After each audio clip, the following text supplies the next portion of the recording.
개미스쿨 시간인데요. 바로 이분 만나보실까요? 서강대학교 경제대학원 김영익 교수와 함께합니다. 교수님 안녕하세요. 예, 안녕하십니까. 보통 항상 이제 12월 이제 문턱 넘어갈 때쯤 예. 과연 산타 랠리가 펼쳐질 것인가 예. 이 얘기들 많이 하는데 어떻게 산타 할아버지가 멀어서 그런가 그 북미 지역까지만 가시고 우리나라까지는 안 오셨네요. 예, 올해 들어서 사실 뭐 세계 평균 주가 지수가 한 16% 정도 올랐더라고요. 예. 근데 우리 코스닥 많이 떨어졌고 코스닥은 세계에서 가장 많이 떨어졌죠. 코스피도 부진하고요. 예, 그런데 이제 연말이 얼마 남았지 않았습니다. 예, 그런데 연말까지는 그래도 우리 주가가 그동안 너무 저평가됐기 때문에 연말까지는 좀 반등하지 않을까 그렇게 생각합니다. 그렇죠. 원체는 많이 빠져가지고 예. 더 빠질 때도 사실은 뭐 밸리에이션이나 이런 거는 뒷부분에 하나하나 좀 같이 여쭤보겠습니다. 그 주말 사이에 나온 뉴스가 어떻게 보면 이제 개인 일정일 수도 있겠습니다만 개인 일정이 아닌 개인 일정. 신세계그룹 정용진 회장이 트럼프 당선인 만나고 온 게 굉장히 또 대서특필이 되고 있습니다. 트럼프의 대선 확정 이후에 예. 어떻게 보면 국내 인사로는 공개적인 만남이 더 처음이기 때문이 아닐까 싶은데요. 이번 이런 뉴스는 좀 어떻게 보셨어요, 교수님은? 뭐 긍정적이라고 볼 수가 있을 것 같습니다. 네.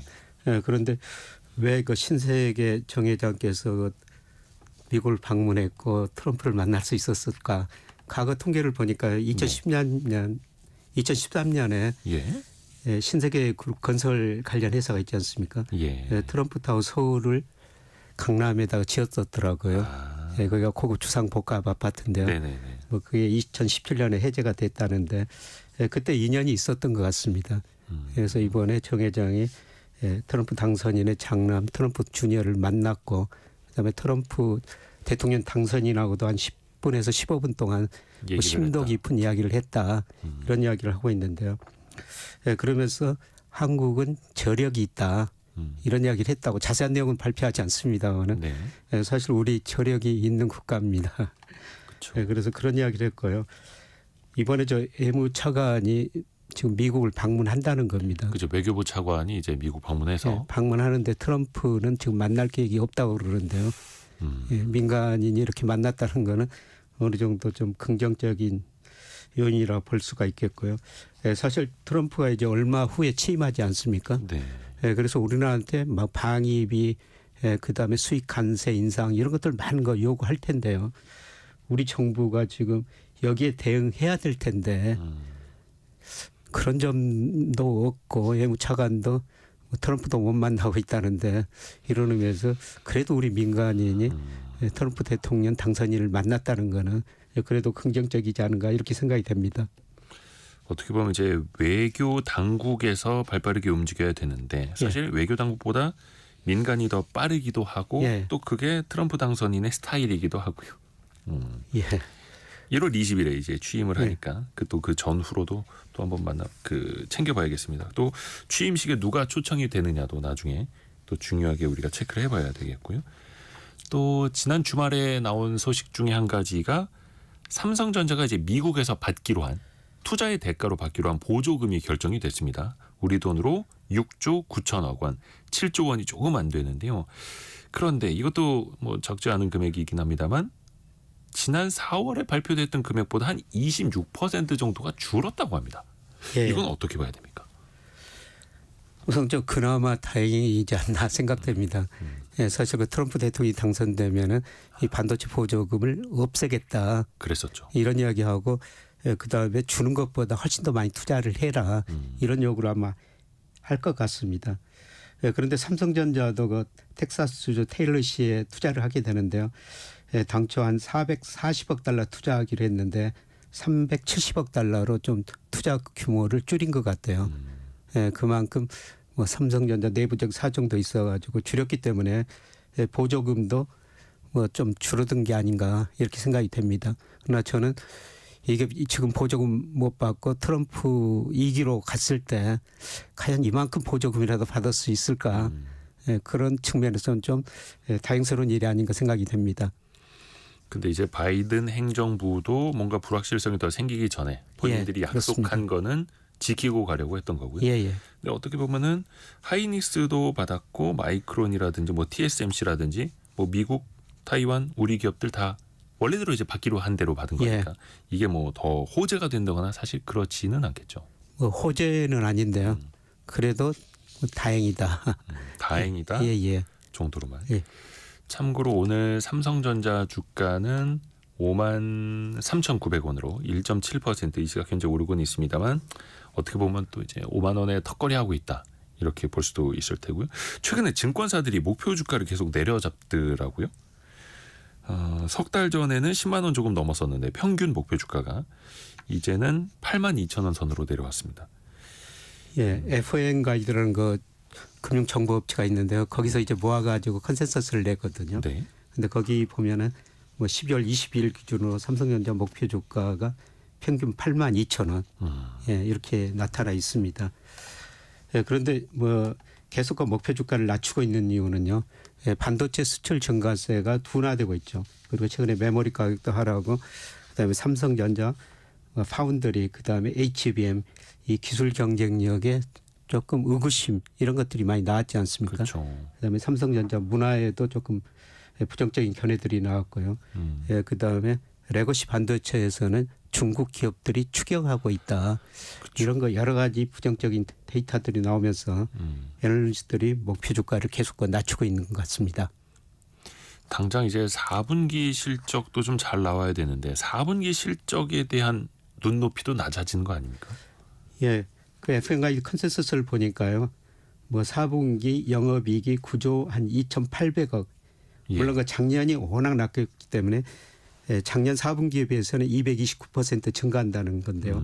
근데 3분기에 9조 5,900억이었었거든요. 네. 근데 4분기가 3분기보다는 좀 줄어들 것이다. 근데 9조 2,800억 정도만 나와도 괜찮을 것 같은데 지금 최근에 애널리스트들 자료 보니까 조금씩 전망치들이 이보다 좀 낮아지고 있습니다. 이 정도만 나왔으면 좋겠는데요. 이 정도보다 좀 낮아질 가능성은 여전히 있는 것 같습니다. 그러니까 이게 막상 4분기 실적이 딱 발표되고 난 뒤에 뉴스 헤드라인은 뭐 전년 동기 대비 200% 이상 급증 이렇게 예. 뽑히면 많은 분들이 와 되게 잘했나 보다 예. 할 텐데 근데 또 증권가에서는 서서히 우리가 전에 예상한 것보다는 못 나올 것 같아라고 예. 눈높이를 낮춰오던 흐름이었다면 예. 사실 주식 관점에서는 그 후자에 더 방점이 찍히지 않습니까? 예, 그렇습니다. 뭐 저도 경제 전망을 오래 하고 있는데요. 이게 이익이나 경제 성장률이 하락할 때는 전망치보다 실제치가 더 낮아지는 경우가 많아요. 네. 그래서 이코노미스트나 애널리스트들이 이제 하강 국면에서는 자기가 전망했던 것보다 실제치가 더 낮으니까 계속 하향 조정하는 경우가 많죠. 지금 우리 경제 성장률도 많이 지금 하향 조정하고 있지 않습니까? 네. 뭐 대표적으로 한국은행도 올해 내년 경제 성장률을 내렸고요. 다른 모든 기관도 그래요. 그래서 어떤 경제 지표들이 내려올 때는 전망치보다 실제치가 더 낮게 나오기 때문에 뒤따라서 계속 하향 조정하는 경우가 많습니다. 우리 경제는 아마 삼성전자 이익도 지금 마찬가지 경우가 아닌가 생각이 됩니다. 그래서 절대적인 수준, 절대적인 높이도 중요합니다만 상대적인 흐름, 추이 예, 가 그렇습니다. 훨씬 더 또 중요한 거죠. 근데 앞에서도 증권사 목표 주가가 줄줄이 이제 내려가고 있다라고 이야기를 해드렸는데 사실 현재 주가 53,000원대인데 목표 주가가 8만 원대라면 어떻게 봐야 되는 겁니까? 우와 상승 여력이 이렇게 크네라고 봐야 되는 건지 아니면 좀 너무 낙관적으로만 안일하게 보는 것 아닌가 어떻게 평가를 해야 됩니까?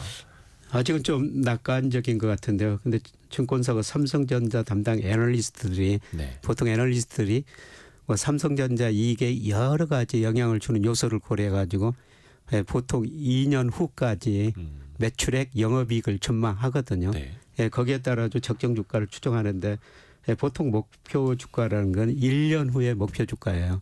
그러니까 1년 후에는 삼성전자가 8만 원 정도는 갈 수 있다. 이렇게 지금 보고 있는 것이죠. 12개월 목표 주가. 예. 네. 예, 그런데 과연 이제 그 사이에 이익이 늘어나면은 뭐 이 정도 주가 오를 수가 있는데요. 예, 그런데 또 이익 전망치가 계속 낮아질 수가 있습니다. 그렇죠. 예, 그래서 앞으로 이익이 어떻게 되느냐 이거에 따라 달라지는데요. 예, 그리고 아까 말씀드렸습니다만 애널리스트나 이코노미스트 저 같은 이코노미스트도 실제 지표에 좀 호행한다고 말씀을 드렸습니다만 보통 주가가 오르면은 그 다음에 목표치, 영업이익 이런 전망치가 올라가고요. 주가가 떨어지고 난 다음에 영업이익 전망치 떨어지면서 주가 목표치도 하락하는 경우가 낮아지는 경우가 많습니다. 아마 지금 그런 경우라 아마 목표치가 8만 원. 지금 삼성전자 주가가 저도 싸다고는 생각합니다만은 이 목표치가 조금 더 낮아지지 않을까 그렇게 생각이 됩니다. 사실 많은 사람들이 주가를 맞추려고 합니다만 사실 그 주가가 더 선행. 예, 그렇습니다. 하고요. 실제로 제가 증권사 리서치센터장을 하면서요. 네. 예, 저희 애널리스트들이 앞서가는가 뒤서가는가 한번 통계를 한번 조사를 한번 해본 적이 있어요. 네네네. 근데 보통 1, 2개월 후행하는 경향이 있었습니다. 그래서 주가 오르면은 목표 주가 상향 조정하고 주가가 떨어지면은 1, 2개월 후에 목표 주가를 하향 조정하는 이런 경우가 많았었거든요. 그렇죠. 그래서 애널리스트들의 단순한 투자 의견 목표 주가만 볼 게 아니라 예, 그걸 조종하는 어떤 배경, 그렇죠. 이유, 논리적인 근거들을 예. 같이 보면서 이해하면서 예. 투자를 해야 된다는 예, 거죠. 그렇습니다. 그게 또 중요합니다. 뭐 사람이니까 당연히 이제 틀릴 수도 있는 거고, 그는 뭐 미국도 마찬가지인 거죠. 미국 다 애널리스트. 마찬가지입니다. 미국 애널리스트 이코노미스트도 마찬가지고요. 그렇죠, 그렇죠. 예, 늘 그때 상황에 따라 가지고 미래를 전망하거든요. 그래서 지금이 좋으면은 보통 미래를 낙관적으로 전망하고, 근데 지금이 나쁘면은 미래를 또 비관적으로 전망하는 이런 경향이 있습니다. 그렇죠, 그렇죠. 그래서 어떤 전망을 할 때 조건값을 입력하게 되는데 그 변수라는 건 자주 변하고 예. 심지어 세상이 또 예측 불가하다 보니까 상수까지도 변수가 돼버리고. 예를 들어서 삼성전자 이익 전망할 때 환율이라는 중요한 요소가 들어가거든요. 예, 그런데 요즘처럼 환율 변동이 심할 경우에는 삼성전자 이익 전망치들이 많이 달라질 수가 있죠. 그렇죠, 그렇죠. 그런데 어떻게 보면 이제 환율이 올라가면은 이익은 더 좋아질 수가 있는 건데. 이익 매출액은 늘어날 수는 있습니다. 예. 예, 그런데 이제 금액은 늘어날 수가 있지만은 과연 양이 늘어날 수가 있는가? 예, 그런데 최근에 저 반도체 수출 금액은 그래도 괜찮아요. 예. 예, 그런데 금액은 증가하고 있는데 올해 그 7월 이후로 보면은 수출 물량이 좀 줄어들고 있더라고요. 예, 그래서 늘 그 금액하고 양 아직까지 금액은 괜찮은데요. 양이 줄어들고 있다는 겁니다. 그만큼 세계 수요가 좀 둔화되고 있다 그런 측면이겠습니다. 그러니까 사실은 베스트는 양과 질이 다 좋아지는 예, 건데. 양과 가격이 다 근데 상황이 안 좋을 때는 질적으로는 좋아지고 있어도 양적으로는 좀 둔화되고 있네. 또 거기에 예, 포커스가 그렇습니다. 맞춰질 수도 있는 거고요. 그러니까 삼성전자를 전망을 할 때도 뭐 변수는 뭐 세계 뭐 경기라든지 여러 가지 상황이었고 상수라고 하는 건 그냥 반도체 세계 1위였는데 예, 절대적인 상수였던 반도체 세계 1위 이게 또 흔들리고 있으니 예, 더 어려워지고 있는 예. 거죠. 근데 그럼에도 많은 애널리스트들이 이야기를 하는 게 삼성전자의 지금 주가 순자산 배율 예, PBR 그러니까 저 회사의 한 주당 순자산 가치 대비 주가가 얼마인가를 보면 그게 한 배 그 순자산 가치를 밑돌고 있다는 거 예, 아닙니까? 그렇습니다. 그러면 이게 참 싸 보이기는 하는데 앞으로 투자 의견을 제시할 때도 지금 사면은 오를 것이다라는 논거까지 과연 이어질 수 있을까? 이건 어떻게 봐야 됩니까? 예, 장기적으로 모든 경제 변수는 평균에는 접근해 가더라고요. 예, 그런데 지난 삼성전자 평균 PR이 1.2 정도 됐습니다. 지금 0.9 약간 넘고 있는데요. 예, 저는 평균에는 접근해 갈 거라고 보고 있습니다. 예, 그래서 이 가격에서 한 20% 정도는 물론 언제 가느냐 그거는 누구도 알 수가 없는데요. 예, 저는 이 가격에서 한 20% 이상은 오를 수 있다. 예, 그런데 지금 5만 3천 원이니까 2만 원 하더라도 8만 원하고는 훨씬 좀 밑도는 수준이죠. 애널리스트 목표 주가. 예, 그런데 이런 거로 보면은 삼성전자 주가가 지금은 지나치게 좀 저평가 영역에 있지 않는가 그런 생각이 듭니다. 약간 이제 평균 회귀 관점으로요. 예, 그렇습니다. 그러니까 세상은 망하지 않고 예, 삼성전자와 한국은 망하지 않는다라는 예. 전제하에 예, 그렇습니다. 평균 회귀. 물론 삼성전자가 다시 경쟁력을 갖춰야 되겠죠. 예, 그래서 삼성전자 내부에서도 좀 많은 노력이 이루어지고 있는 걸로 알고 있습니다.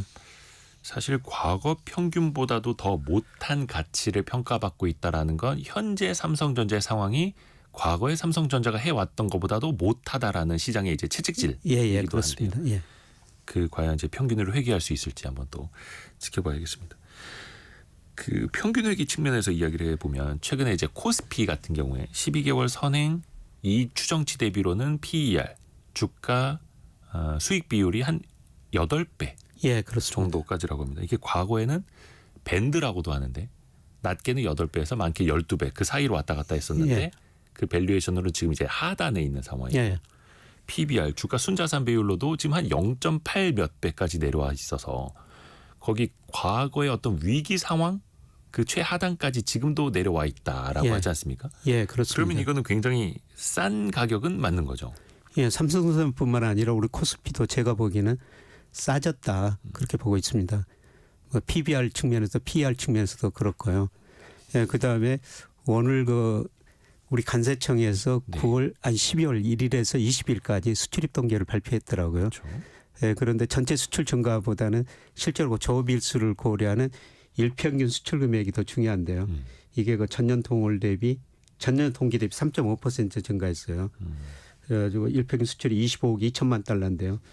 뭐 이 정도라면은 적정 주가가 한 650 정도는 돼야 돼요. 그래서 일평균 수출에 비해서도 저평가되어 있고요. 그다음에 저는 뭐 중기적으로는 명목 GDP, 장기적으로 명목 GDP하고 우리 코스피가 같은 방향으로 가거든요. 네.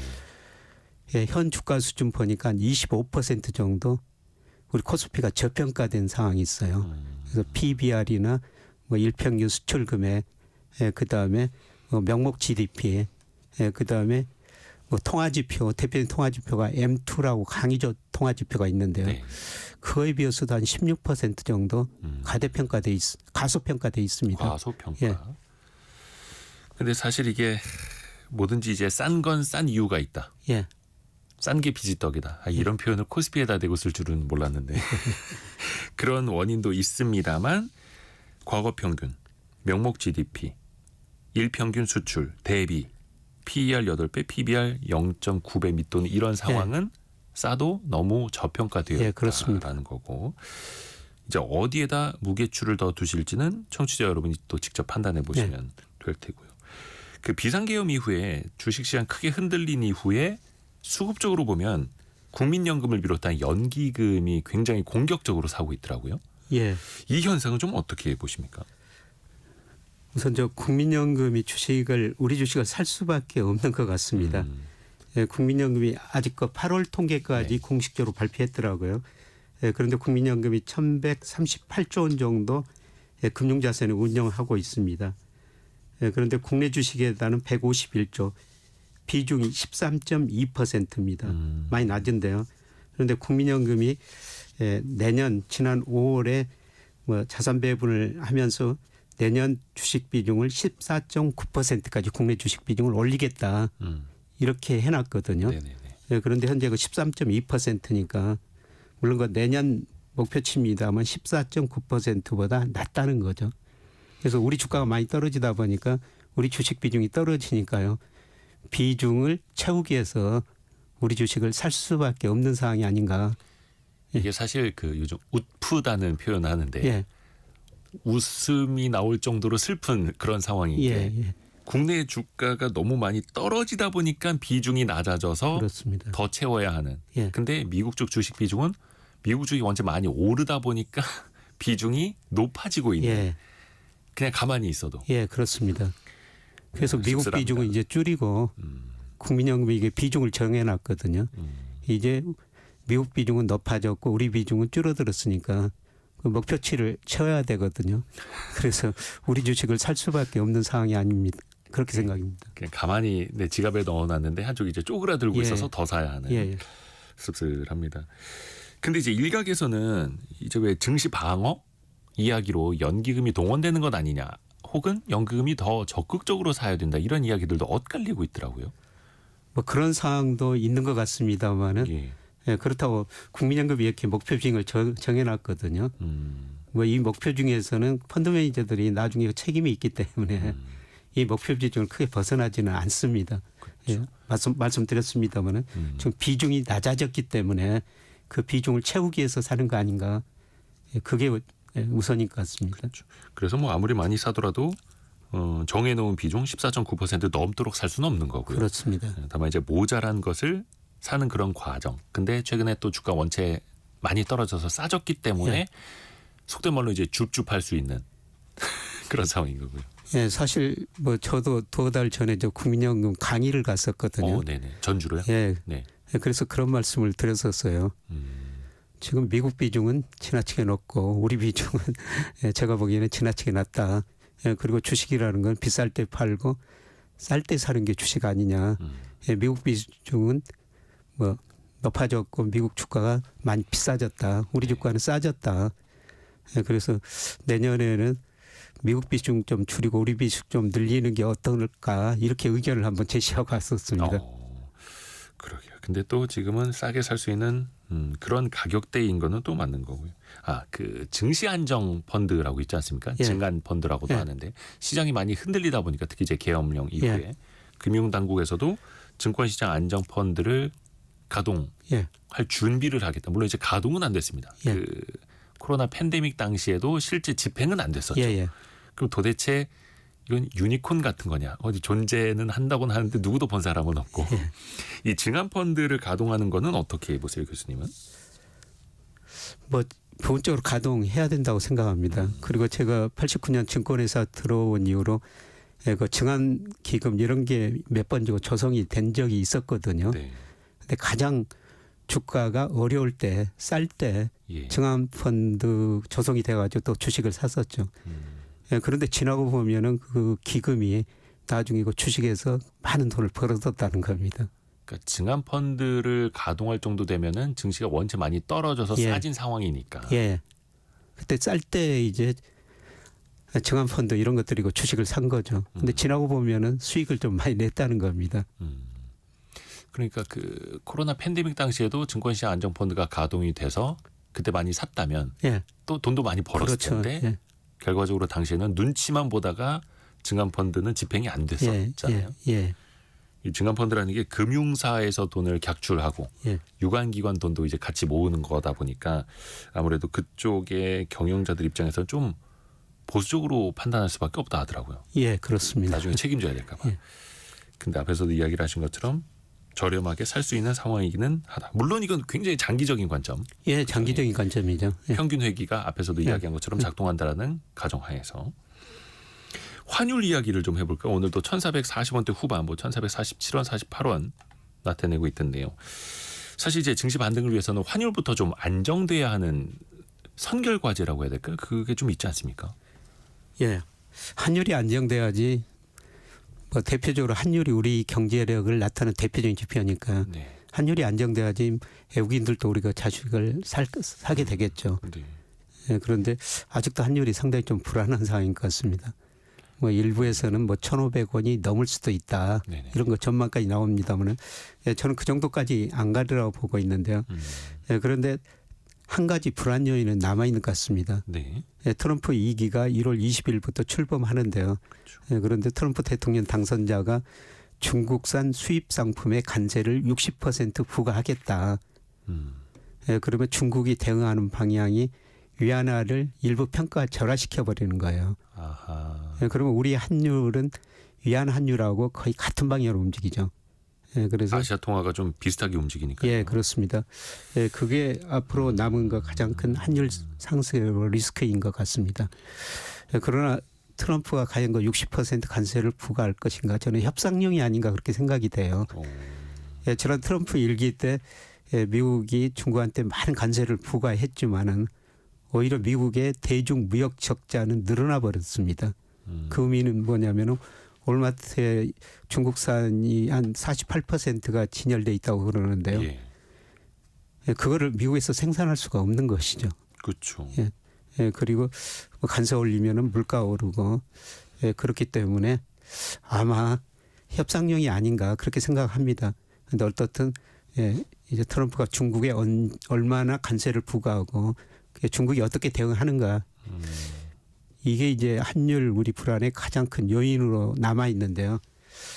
그런데 우리 환율 결정에 가장 중요한 영향이 미 달러 인덱스라는 거거든요. 네. 우리 환율은 미 달러당 뭐 얼마 이런 1,450원 예. 뭐 50원 이렇게 결정이 되니까요. 네. 그런데 달러 인덱스가 2022년 10월에 113이었었어요. 예, 그런데 그 이후로 100에서 114에 계속 박스권이거든요. 네. 네. 현재 뭐 107 안팎에서 움직이고 있는데요. 예, 그런데 달러 인덱스가 여기서 110 이상으로 가버리냐 아니면은 100 이하로 중기적으로 떨어지느냐 중요한 기로에 있는 것 같습니다. 예, 그런데 제 생각엔 달러 인덱스가 여기서 더 이상 오르기는 힘들 것 같습니다. 우선 그 내년에 미국 성장률이 올해보다는 나빠진다는 겁니다. 둔화된다는 거죠.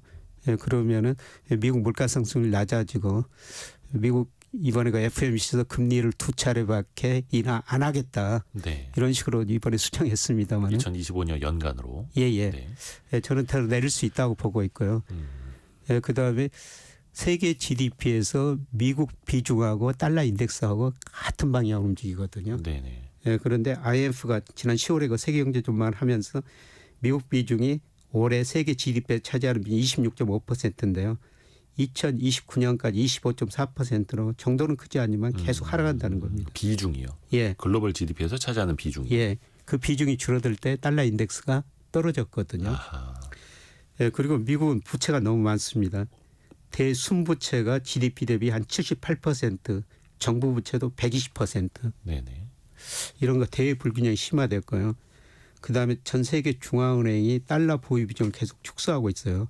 2000년에 71%였는데 올 2분기 보니까 58%로 많이 줄어들고 있습니다. 특히 그 세계 중앙은행이 달러 보유 비중을 줄이는 것은 이번에 러시아 우크라이나 전쟁 보면서 러시아가 달러 자산을 많이 보유하고 있었는데 네. 그 미국이 그걸 사용 못하게 만들었지 않습니까? 미국이 달러를 무기화하고 있다는 겁니다. 다른 나라도 미국 론을 벗어나면은 달러를 사용 못하겠구나. 예, 이런 생각이 든 거죠. 예, 그래서 달러 보유 비중을 전 세계가 계속 축소하고 있습니다. 예, 특히 중국이 제기를 많이 줄이고 있죠. 이런 요인을 고려해 볼 때 뭐 중기적으로는 저는 달러 강세보다는 달러 인덱스가 110이 넘는 것보다는 앞으로 100 이하로 떨어질 수 있다. 예, 그러면은 달러 인덱스가 달러 가치가 떨어지면 상대적으로 원화 가치가 올라가는 거죠. 예, 단기적으로는 중국 위안화 절하 때문에 환율이 좀 더 올라갈 수 있을 것 같습니다. 중기적으로 보면 우리 환율에 가장 영향을 미치는 달러 인덱스가 하락하면서 환율이 서서히 하락하지 않을까 그렇게 생각이 됩니다. 물론 우리 정치 불안이 좀 해소돼야 되겠죠. 그렇죠. 이게 사실 앞에서도 말씀하신 것처럼 2022년 10월 그때 아마 기억을 더듬어 보시면 뭐 레고랜드 사태 터지고 이럴 때 예. 미국의 달러 인덱스도 113. 그러니까 대외적으로 예. 그때 금리 엄청나게 오르고 불안했을 때 달러 인덱스가 113이었는데 당시 우리 환율은 아마 1,400원 언저리였던 예. 걸로 기억을 하고요. 근데 107까지 어떻게 보면 당시보다는 달러 강세가 강한 건 아닌데 우리 환율은 1,450원까지 원화가 더 약해졌고. 예. 근데 그 상황에서 어찌됐든 간에 달러 강세가 좀 누그러지고 약세 쪽으로 방향을 튼다면 예. 원화도 좀 강세로 보이면서 원달러 환율이 좀 내려오면서 진정될 수 있는 예, 그런 그렇습니다. 흐름들 한번 또 하나하나 차근차근 또 지켜보겠습니다. 중간에 저희가 라디오 정보센터 잠시 가서 현재까지 들어와 있는 뉴스도 정리해드리겠습니다. 다시 개미스쿨 시간 이어갑니다. 서강대 경제대학원 김영익 교수와 이야기 이어가죠. 이번 주에 우리나라 소비자 심리지수 발표되고요. 또 미국의 소비자 신뢰지수도 같이 나오는데요. 소비심리 앞에서도 저희가 1부 때도 전달해 드렸습니다만은 특히 이제 비상계엄 이후에 뭐 카드 사용액도 줄었고 우리는 지금 뭐 소비심리를 기대해 볼 만한 게 있을까요? 예, 내일 아침에 한국에서 소비자 심리지수라는 걸 발표하는데요. 네. 예, 별로 안 좋을 것 같습니다. 우리가 체감하듯이. 예, 그게 이제 100 기준인데요. 네. 100 이상이면은 그 2003년 이후 평균이 100이거든요. 네. 예, 과거 평균보다 100 이상이면 높으면 우리 가게가 과거보다 낙관적이다, 그 이하는 비관적이다 이렇게 이야기를 하고 있는데요. 네. 5월에 98.4였어요. 그 이후로 100이 약간 계속 넘었었는데 아마 내일 발표될 12월 소비자 심리지수는 100 이하일 것 같습니다. 그래서 아무래도 소비 심리가 우리가 그 이유는 다들 알고 계실 것 같아요. 그렇죠. 예. 비상계엄 이후로 처음으로 지금 발표되는 경제 지표거든요. 그래서 이 지표가 굉장히 좀 중요한 것 같습니다. 그러게요.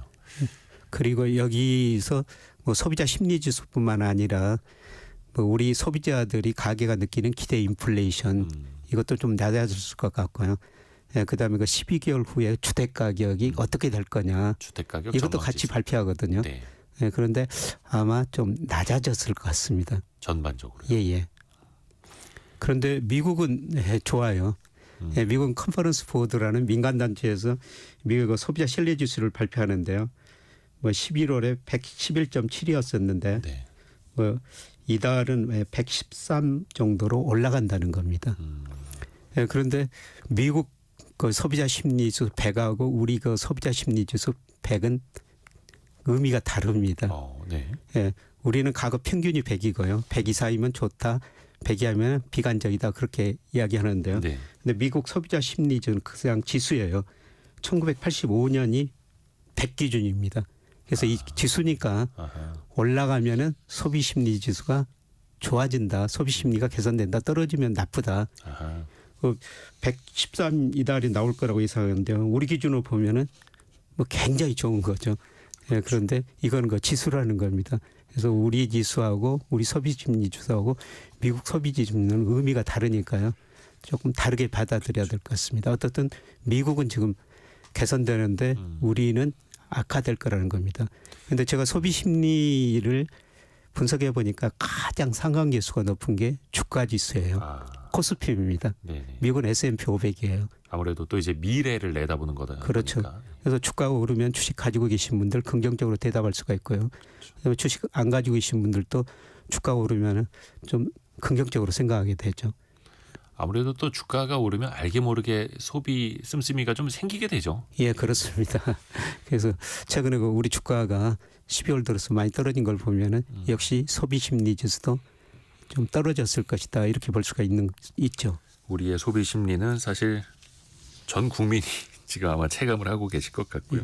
그래서 소비자 심리 지수도 그렇고 미국의 소비자 신뢰 지수도 그렇고 추이가 중요한 건데 미국 쪽은 그 추이는 계속해서 또 우상향, 긍정적인 방향으로 가고 있고 우리는 그렇지 못하고 그 많은 투자자가 또 이제 미국 장에 투자를 하고 계시는데 또 미국 증시가 너무 부담스러운 수준까지 올라와 있다. 이거는 이제 김영익 교수님도 여러 차례 말씀해 주셨는데 최근에 나온 지표로 보니까 미국 이제 대표 지수죠. S&P 500 같은 경우에는 12개월 선행 주가 수익 비율 PER이 22배를 넘어섰다고 합니다.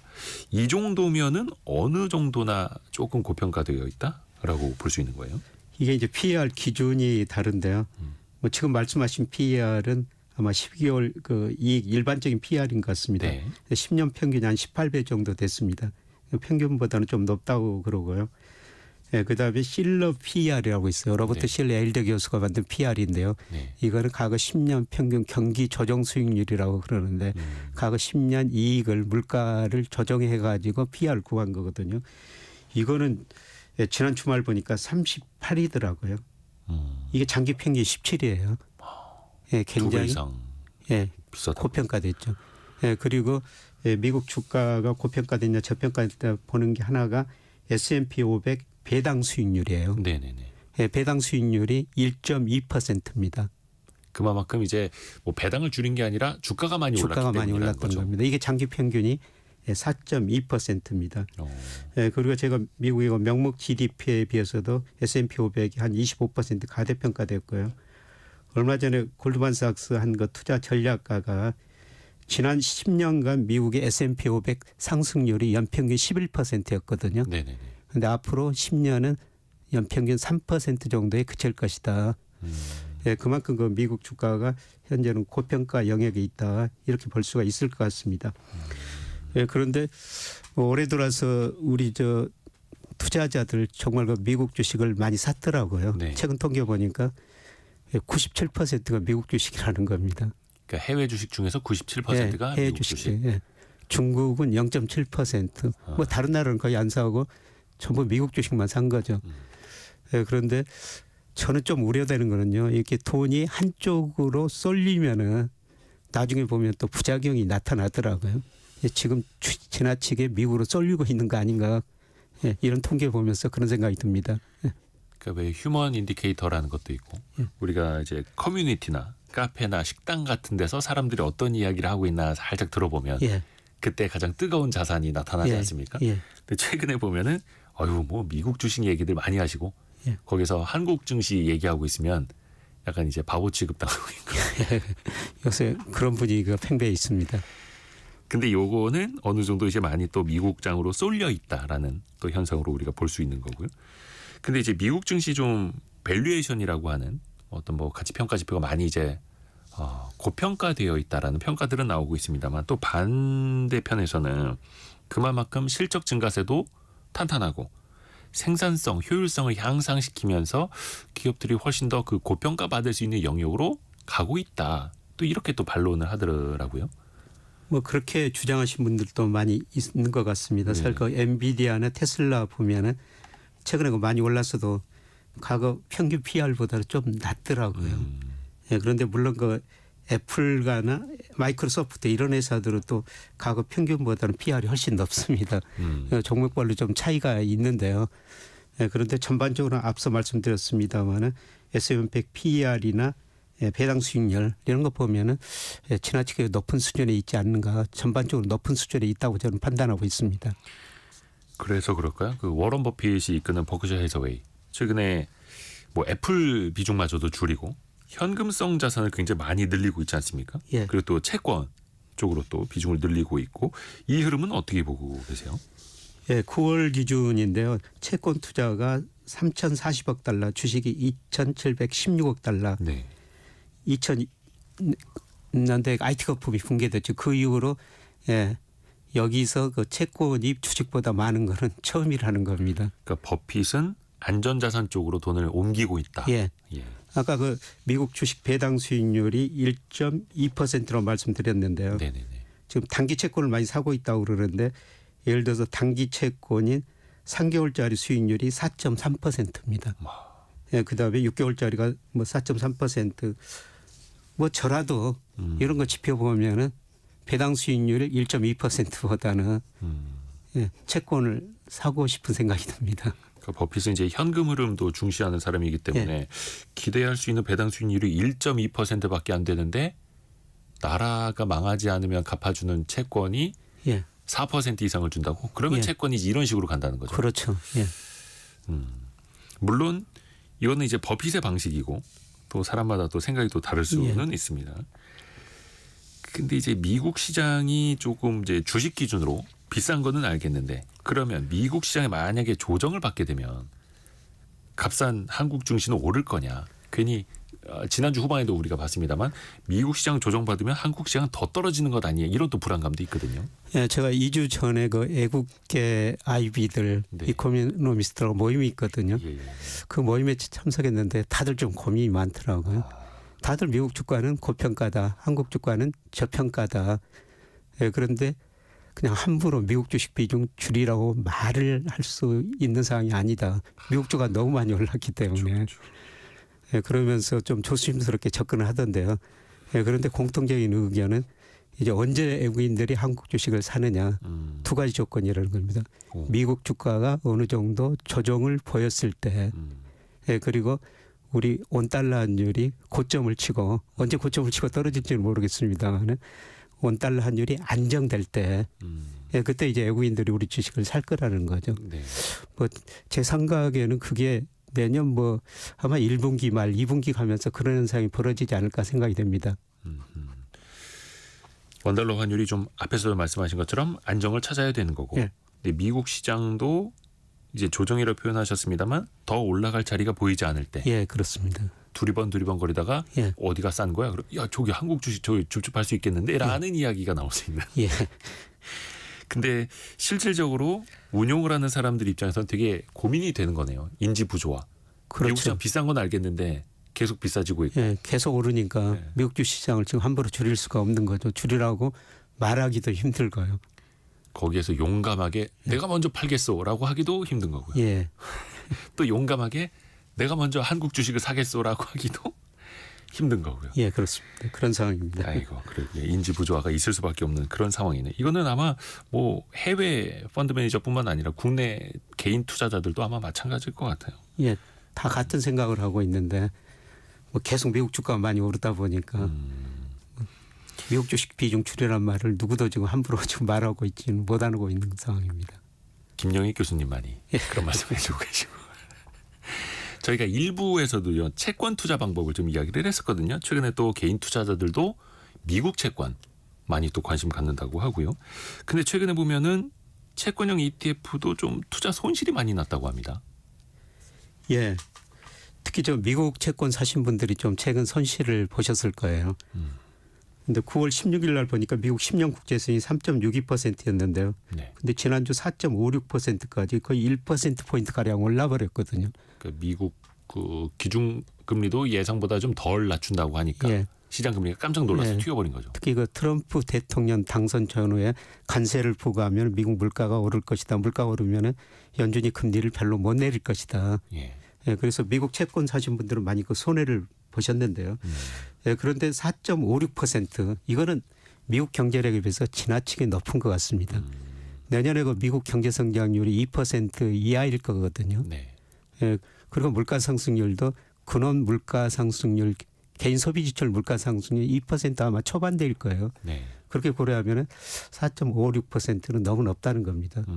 예, 저는 지금은 미국 채권 사셔도 되는데요. 근데 앞서 말씀드렸습니다만 미국 채권 사실 때는 환율이라는 요소를 좀 그렇죠. 고려해야 될 것 같습니다.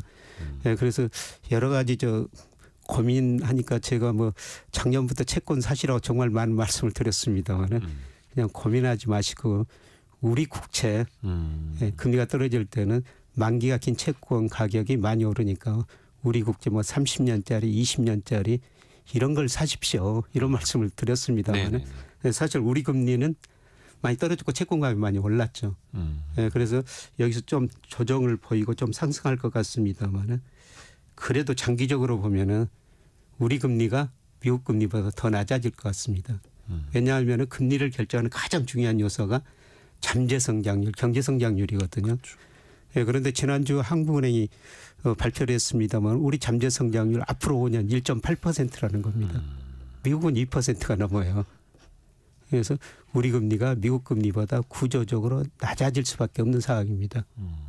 이런 의미에서 뭐 국내 채권 비중을 미국보다는 조금 더 늘리시는 게 좋지 않을까 그런 생각을 합니다.